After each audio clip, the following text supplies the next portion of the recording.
Bom, pessoal, esse vídeo de hoje eu vim aqui falar uma dúvida muito frequente no meu consultório, uma das primeiras perguntas que eu escuto em relação ao tratamento de cirurgia de joanete.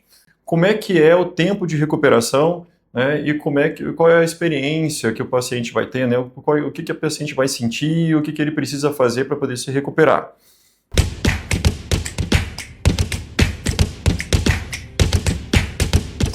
Bom, no dia da cirurgia, quando a gente faz, tá? Você tem alta no mesmo dia, tá? Geralmente eu opero de manhã, né? Eu conseguindo operar de manhã ou iniciozinho da tarde, no mesmo dia você já pode ir para casa. Você não precisa ficar internado. Por que a gente faz isso? A gente faz uma anestesia em volta do tornozelo, tá? Que faz com que o paciente fique sem dor naquele momento. Tá? Pelo menos por umas 8 horas ali, às vezes até 12, 16 horas, o paciente não sente dor nenhuma. Isso permite com que você consiga levantar e andar. A gente deixa a pessoa andar logo de cara, logo no primeiro dia. Inclusive tem um vídeo aqui que vai aparecer aqui para vocês, tá bom? De uma paciente minha que com 6 horas já estava andando com os 2 pés operados. Ou seja, você pode operar os 2 pés ao mesmo tempo e passa por todo esse pós-operatório apenas uma vez na sua vida. Essa é a grande vantagem dessa técnica. Você precisa usar uma sandalinha que protege o que a gente faz na cirurgia, e essa sandália tem que ser usada por 6 semanas, tá? Isso é muito importante, porque essa sandália protege o que a gente vai fazer no seu pé. Também você vai sair com alguns curativos no pé. E esses curativos são importantes também para manter a estabilização da cirurgia que a gente faz. Para tanto, eu preciso ver você uma vez por semana, por 6 semanas, para fazer a troca desses curativos. Isso é muito importante. Nas 2 primeiras semanas, logo após a cirurgia, você pode andar conforme você viu no vídeo. Mas como é que esse andar? A gente tem que tomar muito cuidado com isso, tá? Lembre-se, eu serrei osso, né? E às vezes a gente precisa corrigir algum ligamento, alguma coisa ali também junto, tá? Isso faz com que o pé inche. E ele vai inchar bastante se você não tomar os cuidados que eu preciso que você tome. Então, nas 2 primeiras semanas, eu sempre solicito que a cada hora do dia, tá? Cada hora que passa, cada 60 minutos, 50 minutos você mantenha o pé elevado acima da altura do quadril. Isso é importante para evitar o inchaço excessivo. Por que isso? Bom, algumas razões. Primeiro, o inchaço que causa dor, tá? Quanto mais inchado o pé, mais dor o paciente vai sentir. Se a gente conseguir fazer esse controle adequado nessas 2 primeiras semanas, dor nenhuma vai acontecer com você. Então, se você controla bem essa passada, né, manter o pé para o alto por esses 50 minutos que eu estou pedindo, e só 10 minutos acumulados, você pode descer, andar um pouquinho em casa. Eu até quero que você faça isso para não ficar muito tempo parada, tá?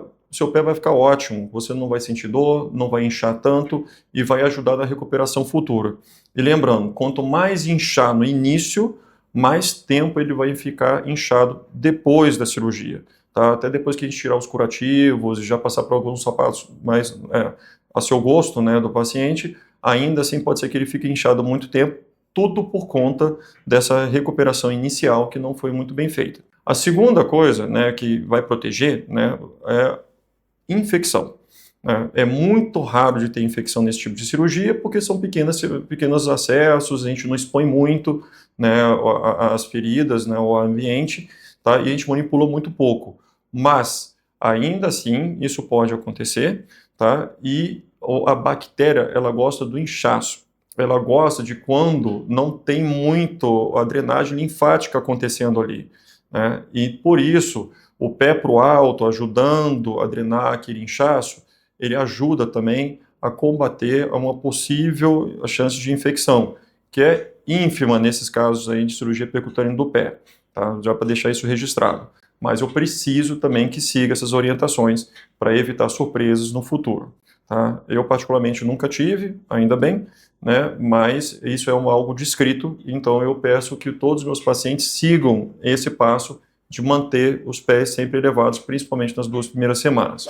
Na primeira semana, quando você for no meu consultório, eu vou tirar os curativos que a gente fez na cirurgia, e aí a gente vai usar umas bandagens especiais, tá bom? São umas bandagens elásticas autoaderentes, tá? Que eu passo para você depois qual que é direitinho, né? Qual que você precisa usar. Aqui tem um exemplo delas, tá? E que a gente vai passar no seu pé para poder manter os dedos alinhados e manter a correção que a gente quer e uma segurança maior no pé para evitar com que a gente tenha alguns acidentes. Toda semana eu vou avaliar como é que está a posição dos dedos, se eu preciso puxar um pouquinho mais para o lado ou para o outro, enquanto eles vão cicatrizando. Então a gente vai acomodando todo o seu pé conforme o inchaço vai melhorando e a cicatrização dos ossos vão acontecendo, e com isso a gente consegue os melhores resultados. Depois de 2 semanas, eu já peço para você, já deixo, né, assim, a gente já pode liberar um pouco mais esse andar, né, já dá para você conseguir andar um pouquinho mais dentro de casa, né, já dá para você caminhar um pouquinho mais, ele não precisa aqueles 50 minutos, já 10 minutinhos com o pé pro alto, ou 20 minutinhos já são suficientes. Mas cuidado, eu vejo que na 3ª para 4ª semana, os pacientes alguns pacientes meus tendem a sentir um pouquinho de dor. Por quê? Porque quando eu começo a liberar eles para caminhar mais, alguns, por exemplo, eu já tive paciente que foi fazer jardinagem, ficar agachado por muito tempo, com aquela sandália ortopédica, com o pé operado e com o osso cerrado que ainda não colou, né? Já tive paciente que ficou sentada 12 horas seguidas com o pé para baixo, trabalhando com home office, e que não percebeu que ficou 12 horas com o pé para baixo. E isso vai ficar ruim, porque todo aquele edema vai aparecer para o pé, vai apertar muito o pé, porque tem umas bandagens ali tentando segurar, e isso vai causar muita dor, tá? Então, ainda assim, a gente tem que ter alguns cuidados para evitar excessos, né? A gente evitando esses excessos, você ainda continua tendo uma excelente recuperação. Ao longo dessas 6 semanas, então, a gente vai aumentando cada vez mais o jeito de você andar. Com 6 semanas completas, a gente faz uma radiografia nova, a gente dá uma olhada como é que está a postura dos dedos, vê se os ossos já cicatrizaram. Eu vou te falar que a grande maioria, mais de 90%, já está indo muito bem já na cicatrização dos ossos, principalmente os ossos menores do pé, e aí a gente consegue tirar já a sandália, consegue tirar as bandagens, e o paciente começa a usar o calçado a gosto, né? Pode ser um tênis, pode ser uma sandália, né? Uma sandália um pouquinho mais fechadinha no tornozelo, tá? Com uma sandália augusta mais baixa, tá? Umas papetes e alguns tênis um pouquinho mais largos, porque ainda vai estar um pouquinho inchado, tá? Então, ao longo dessas 6 semanas, depois dessas 6 semanas, eu já deixo você já utilizar os calçados a gosto, mas ainda, por exemplo, exercícios físicos como caminhadas muito longas, corridas, tudo isso que envolva muito impacto, a gente ainda pede para segurar um pouquinho, tá bom? Porque o osso ainda precisa cicatrizar melhor, ele precisa se fortalecer mais, então a gente espera alguns exercícios até 8 semanas, por exemplo. Com 8 semanas já dá para liberar a pedalar, né? Aquelas bicicletas ergométricas em academia, tá? Ou se for pedalar na rua, por favor, algum caminho mais simples, né? Não forçando muito, tá bom? Dá para fazer já alguns exercícios da musculação, já até com o pé mesmo, né? Dependendo de como está indo, né? Se já está um pouquinho mais desinchado, você utiliza os calçados e já dá para você fazer alguns exercícios até apoiando o pé, tá? Como, por exemplo, alguns agachamentos leves, sem muito peso, levantamento terra, leg press, essas coisas, porque você vai apoiar mais no calcanhar, né? E não está forçando tanto a frente do pé, e isso a gente já libera, tá? Com 10 semanas, você vai voltar no consultório de novo, nós vamos fazer uma nova radiografia, tá? E essa radiografia, ela mostrando que já tem calo ósseo sendo formado, ou seja, novo osso sendo formado para colar esses ossos que a gente cerrou, principalmente do dedão do pé, tá? E a gente vendo isso, já dá para liberar o paciente para fazer algumas caminhadas, já caminhada mesmo, normal, né? Mas eu ainda peço, né, para evitar um pouco as corridas, tá? Apesar de a gente ver alguns pacientes que conseguem já fazer corridas, não é todo o caso, então isso vai ser avaliado de caso a caso, né, se dá para a gente liberar ou não. Tem alguns pacientes que já têm um osso muito bem, assim, um calo ósseo muito bem formado nessa época, e tem pacientes que ainda não. Isso vai variar, né, da idade do paciente, né, e da condição óssea do paciente, né? Paciente com uma osteopenia, por exemplo, uma osteoporose, né, isso acontece muito em pacientes idosos, né, acima de 70 anos, a gente pede para dar uma segurada um pouquinho maior, porque o calo ósseo muitas vezes não está muito bem formado. 12 a 16 semanas, essa é a hora que a gente já está começando a liberar já para corridas e para práticas esportivas em geral, quando a gente vê que o calo ósseo já está muito bem formado. E aí, nessa hora, a gente libera, tá bom? Tem gente que ainda o pé pode ser que inche um pouquinho, tem gente que não vai inchar tanto, tá bom? E agora, uma outra pergunta que sempre fazem para mim, né? Se vai ser necessário fisioterapia. Eu passo fisioterapia depois dessas 6 semanas do uso do calçado. Tá? Com 6 semanas completas, a gente já inicia uma fisioterapia. Por quê? Pelo fato do dedo ter ficado muito tempo imobilizado, muito tempo paradinho ali, com os curativos que a gente faz, ele tem uma certa dificuldade para movimentar. Isso no início, tá bom? A grande maioria das pacientes vai ter uma certa dificuldade, mas é uma dificuldade mínima, inicial. E a gente começa a fazer essa fisioterapia para ganhar esse movimento, e a maioria dos pacientes, com 12, 16 semanas, já está com o movimento completo.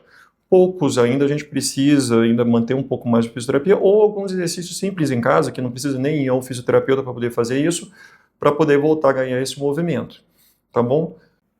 Então, pessoal, resumindo, como é que a gente vai fazer, né? No primeiro dia, você já vai de alta para casa e consegue já andar para fazer suas necessidades pessoais, por exemplo, sem precisar de ajuda de ninguém, mesmo com os 2 pés operados. Ir no banheiro, buscar um copo d'água na cozinha, pegar comida, você já consegue se virar dessa forma, tá? As 2 primeiras semanas, o pé para o alto, a cada hora, 50 minutinhos com ele para o alto e 10 minutinhos que você pode fazer essas coisas, tá bom? Depois de 2 semanas, aos poucos, você vai ganhando um pouquinho mais de confiança, mas não exagere, né, para conseguir andar cada vez mais, assim, na medida que o pé vai desinchando e você já vai ficando mais cômodo para você fazer as caminhadas, dentro de casa, né, ir para um restaurante, por exemplo. Com 6 semanas, a gente tira o calçado ortopédico, né, tira os curativos e faz a radiografia de revisão para ver como é que está evoluindo. A partir de 6 semanas, a gente já começa as fisioterapias. Com 8 semanas, já dá para liberar alguns exercícios físicos, por exemplo, em academia, mais estáticos, mais paradinhos, né, como musculação e uma bicicleta mais leve. Com 10, 12 semanas, a gente já começa a liberar os pacientes para fazer caminhadas longas e até corridas, a depender da cicatrização do osso. E com 16 semanas, a gente já libera qualquer tipo de esporte de impacto. Eu sou o Dr. Guilherme Feijó, cuidando dos seus pés a cada passo.